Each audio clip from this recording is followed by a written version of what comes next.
This is Michael Scott Hollash with the Reform Report, and today I'm sitting down with a special guest, Anthony Chicchetti.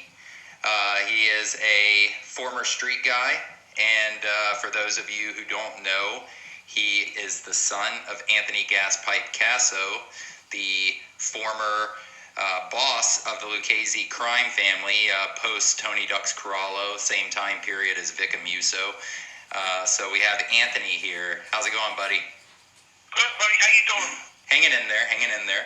So Anthony, just a little bit of background on you. What area of New York were you born, and did you come up in? Well, born in Park Slope, in Park Slope section, but I spent most of my time in Carroll Gardens and Red Hook section. But born in Park Slope, Right. Okay, and so growing up and everything, I know you have a very unique and obviously dynamic relationship, early on with your father. Could you just kind of touch on that briefly? Yes. Well, growing up, I think he's like a relative. He's a relative. We're all relatives, giant family we come from. And I really didn't know. I always looked at him as uncle. I was very close to him. I noticed I resembled the resemblance and everything, and I really didn't know he was my father until, I guess, later in my age, Right. I realized, there was nothing I could do. My mother denied it, then she said she denied it, she admitted, she denied it, depended on her mood and her new husband finding out. The time period that he was coming up, in the streets, and obviously the time that he was running the Lucchese family with Vic Amuso, it was the same time period that John Gotti Sr. was running the Gambino crime family, obviously post Paul Castellano. I want to bring him up because this new movie just came out with John Travolta. It's the most recent Italian organized crime movie that has been released, and I did have an opportunity to see it, and I'll be honest with you, from the research that I've done, I wasn't too impressed with the film. Working in the film industry, I just don't think it was a strong storyline, and I know it's supposedly based on a true story, but being with your information and your experience, how accurate was that movie? I got some people who saw it and they walked out on it, and I looked into it a little bit, because I wanted to see what parts they mentioned about my dad and everything.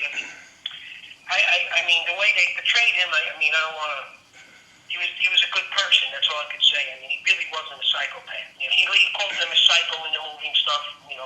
My dad really wasn't a psychopath. Well, real quick, I know that you listened to some of my previous interviews and whatnot.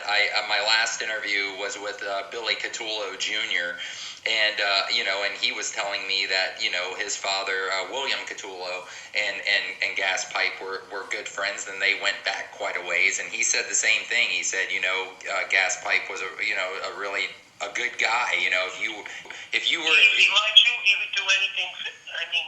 Honestly, if he liked you, there's nothing he wouldn't do to help you. There's people today, obviously not myself, but there's people today in the street that are not only they're alive because of him, they actually have houses and stuff because of him. Right. He helped people who had nothing and gave them stuff, and I guess I'm not going to sit here and try to.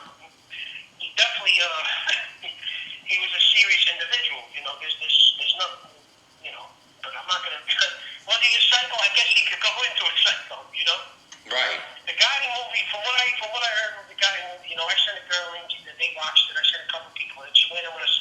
The movie is it's honestly, I don't want to believe in slander or nothing. I can't speak. Then again, anything you say that's true, this sounds like hate today anyway.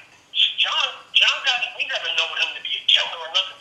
People died, but he never used a gun or nothing like that. You know what I'm saying? No, everybody in organized crime and everybody in the street, everybody knew about that. He never was a killer. The people don't, I don't understand this. Only innocent cultures, and they're the only people who were brainwashed thinking he was a hardened killer. He wasn't a killer. You know what I'm saying? Right. Well, I had people kill people, Right. Well, that's what I was going to say. I think maybe John Gotti Sr. built obviously had that dynamic to his reputation because he did have a couple capable guys around him, like the Carneglia brothers, and obviously Eddie. Joe Watts. Yeah, Joe Watts, Eddie Leno. There were guys that were obviously capable of doing violence that would work at his behest. I mean, they were part of his crew or close to him. Right, he was able to manipulate them, like a guy from my neighborhood, Bobby. Another guy that passed in 1988 that killed him in Bedrocks. His name was Anthony Shorty. He also, I was at the funerals of all of the people actually from my neighborhood. I was at the funerals, most of them was on Corn Sackett, the funeral over there, Corn Street and Sackett in my neighborhood. And, people don't know half of some of the stuff he did, like he used to take all the money from the funeral. Like he would threaten the funeral director. Like he would take all the money, and then he would tell the wife, "Oh, your husband owed me," and then he would demand his Shylock book. You know what I'm saying? He actually he was extorting the people. So every time my father killed some of Gotti's guys, he was getting rich off it because he was getting like 180,000, 200. Of course, back years ago, they used to give a lot of money to the funerals, all the families, Right, but that money was supposed to go to take care of the wife and the kids and stuff. No, he used to keep the money. He would threaten it's not a funeral director. Right. Not Joey, he's just a funeral director. Right, but what I'm saying is that money was what the people would give that money to help kind of take care of the widow, right? Right, but he would take the money or he'd give her very little of the money. Like they collected $113,000 at the funeral, from all five families, like the Genovese family and Casey family didn't give too much. My father would show up at some of the funerals. Actually he would go to he'd go to the funeral, but they would give money, but it wasn't some other families gave more. It all depends. Like the Cavalcanti family, he had some different relationships. Like Joe, the Bonanno family would give more. But in total, they would collect tens of thousands of dollars, 180, 170, 113, 96,000. It depends, Sometimes one guy alone gets 5,000. Right. Well, yeah, and it probably depends on the rank and the longevity that individual was in the life too. If it was an old timer, maybe they would pay a little bit more respect and tribute. Basically, he kept all the money. And I know at one incident in 1988, he kept the money, and the woman, I'm not going to mention her name, if she starts posting it on social media stuff, and if I get a hold of her, I'll have her tell you. She'll tell you even better. He took the money, and she told him, she says, "Listen, John, I got my husband's guns. I'll use them on you. Give me my husband's money." And the next day, he sent her money. He took something, but he gave her a good majority of it. You know what I mean? What am I going to do? Make believe? You know what I mean? I'm sitting right there watching. So I mean, for the most part, what was your dad's outlook on John Gotti Sr.? He didn't hate him, but his plan was he wanted to kill all the Gottis. He didn't exactly hate him. He says he has to go. All these biographies and all these shows, they keep putting the same shows and all this stuff. It's all not true. It's fake. It's not that it's fake. John Gotti never killed anything. They introduced him as a hardened killer. He wasn't no hardened killer. He was a hardened talker. So, I mean, obviously, everyone knows it's factual that he was, the head of the Gambino crime family, but what you're talking about is the way he was portrayed as a tough guy. Yeah, he was portrayed, but he wasn't voted from all five families, you know what I mean? Right. Like, it didn't matter too much what the Bonanno and the Colombo family said because they didn't consider it. My father didn't really consider the Bonanno and the Colombo family too much. I mean, he had a relationship with a couple of guys like Wild Bill. I know he liked Wild Bill, Wild Bill was not a right guy. I know my father, I remember him once saying, like, I met Wild Bill numerous times. I met the son 2 years ago at a funeral or some kind of a party in Short Ribs. I know I was in the company. I don't know if he remembers me, I don't know, but I haven't seen him in years. But, right. Yeah, Billy's a really good guy. He's really nice. Yeah, I heard this. I heard that throughout the years. I always heard he was a good guy. Right. And to me, he didn't do anything wrong. You know what I mean? I think he did what was right.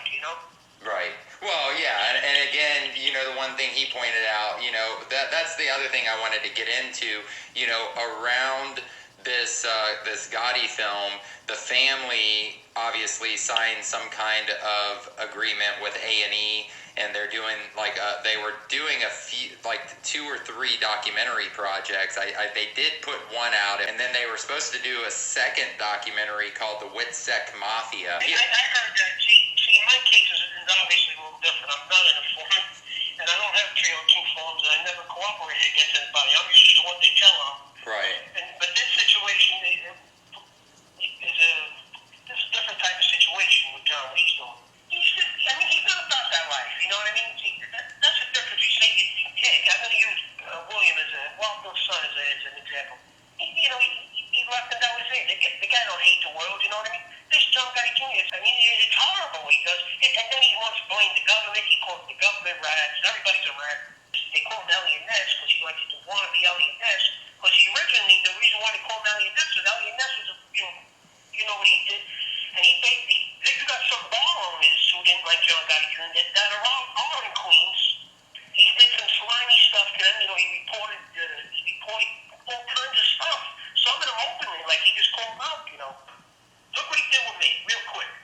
I have a cousin, my cousin Michael Bonito, who was in Raybrook with him. This is all you can Google whatever you want to do. This is proof. I have pictures. Go take the pictures if you see.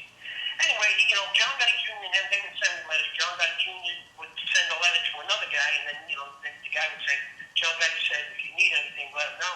And I appreciate it. I never asked him for nothing. And I got all the letters. I saved all the letters, I got it stated, his ID number and everything.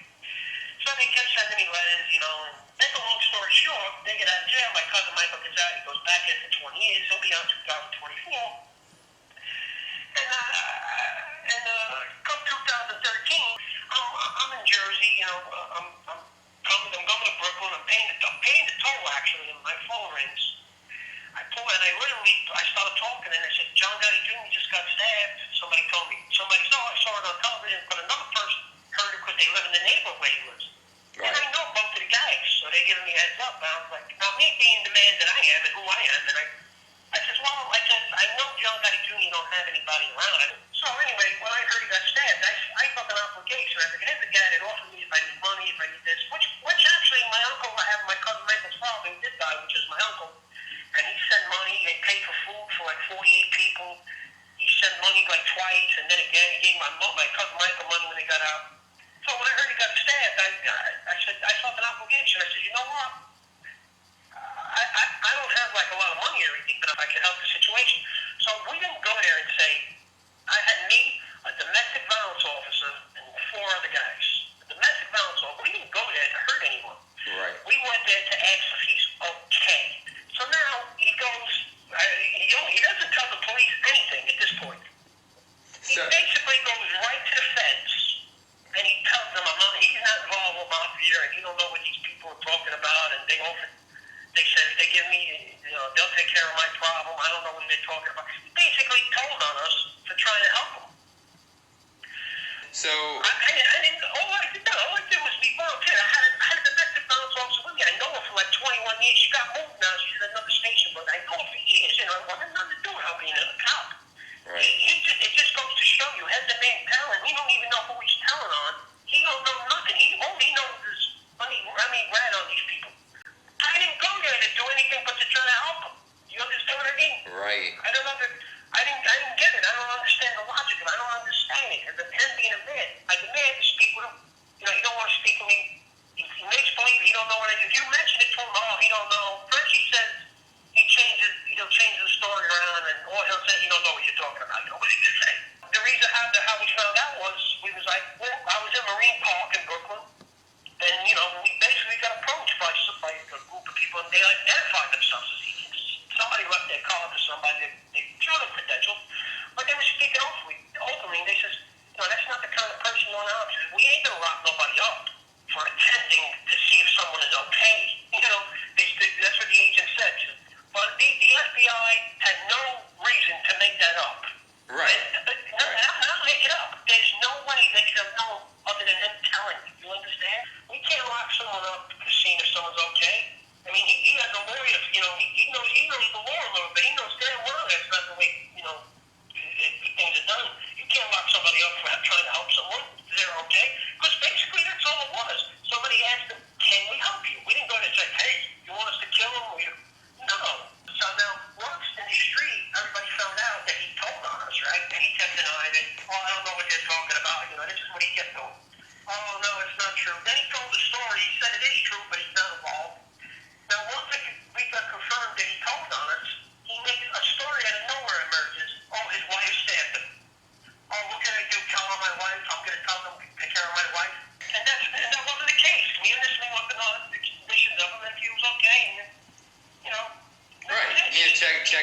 checking out his well-being and if he needed anything, Right, etc. that's what it is Right. by law. I spoke to him, I spoke to my lawyer, I spoke to a few people, and that's all it is. And I don't need to speak to a lawyer because the FBI told me straight up this is 5 years ago. I Right. mean, what are you going to do? I mean, God stood there when they, you know what I'm saying? When they were lying on him, he stood there, he got spit on. I mean, John Lee's not one of them. He wanted to defend himself, but he defended himself from lies. Right. He wouldn't have been in a prison in another country if it wasn't for John Gotti Jr. None of that stuff would occur. None of that stuff would occur. I've interviewed a former FBI agent who was on the Gambino task force, and like he confirmed to me is that the problem with a cooperating witness is that they sit down and give a 302. You don't know if they're still cooperating because if they are currently cooperating, you can't get a hold of all the 302s they've done. You know. Yes. I met Joe Coffey one time during the stuff going on with my father and everything years ago. Right. They said like in '93 and '94. I met him in an awkward place, and I don't have nothing bad to say about Joe Coffey. May he rest in peace. But he basically told me like a similar output. I mean, then you guys got to understand one thing too. We'll go back to John Gotti Sr. They told John Gotti Sr. to his face, "We're recording you," and they knew everything he was doing and saying. They told him. They knew he was upstairs. They told him. They knew he was upstairs. What did he do? He talked on tape and implicated everybody for two reasons. He got himself off, trying to put all the blame on Sammy Gravano, right? He put all the blame on Sammy Gravano. He would put the media show on. The feds would follow him. So how would my father want to change? Forget the chin. My father was the one. My father yelled at the chin because he told Vinny. He said, "You think you're the only guy who wants him dead?" It wasn't just individuals outside of Gotti's circle. There were people, ranking people in the Gambino family that wanted to take him out. It's a known fact. Nicky Carrazzo had no love lost for John Gotti. You're right on there, but the only thing is, they talk. My father, he talked, but right. He definitely would have killed. The only reason why he was alive was my father had Steve Calicalfi, he had Steve Apolito, he had the cops, they were on him. He would send guys, I'm not going to implicate anything, but he would send a good amount of us, some of us, to go check the house. We were kids, some of us. And, you would go to the block and you would see the feds sleeping outside his house. So by him putting on the laughing act, coming out of his house, John Gotti Sr. was being selfish, but he was keeping himself alive because who's going to kill him if the feds are camped outside your house? How could you kill a guy if the FBI is sleeping outside his house? Wherever he went, the FBI followed him. That was because of John Gotti. So he figured by putting the act on, he could brainwash the public. They'll say not guilty, you know what I mean? Because they're afraid. They got him down as a Teflon, done all this shit, all these things these people gave him. In the media lately, it's been talking about Gene Gotti getting out of prison. I think these guys were happy going to jail with all the other Italian guys all together, grouped up, laughing, giggling, because he was alive. Right. You know what I mean? My Right. father wanted to kill him. You know how many people? My father, he doesn't even know how many people he killed. The one thing in that mob life, that makes, that's commendable about Gene Gotti. He surely did a substantial amount of time and obviously kept his mouth shut. That's right. So in that regard, Gene Gotti, to me personally, is the biggest gangster out of all of them because. Gotti, he's the biggest stand-up guy. I would agree with that. Right. They don't, he wasn't like that. You know what I mean? He's an old guy now and everything, but yeah, he's more stand-up than all of them. I'd say that, yeah. So, probably his sister. Right. Yeah. The girls are tough, no doubt about that. Going back to Gene, do you think with him getting out of prison, how do you think that dynamic's going to work out between him and John Jr.? Do you think Gene's going to keep his distance from him, or do you think he's going to expect money? Yeah, he'll probably give him money. John, from what I know guys that stood around John Jr. Very interesting. Well, I'll tell you what, Anthony, I've researched Italian organized crime in America, and I've had the honor of interviewing a lot of people, and you and I have been talking quite a bit lately. You have a very unique insight and definitely a very, very unique dynamic with your family history and everything. I really appreciate you taking the time to sit down with me, man. Oh, thank you. We can meet anywhere. You're on the floor. Maybe one day I'll come out there. I take trips everywhere. But I'm back and forth. Brooklyn, Staten Island, Jersey, Florida. I go all over. All right, my man. I really appreciate you sitting down, Anthony. It's been definitely a very educational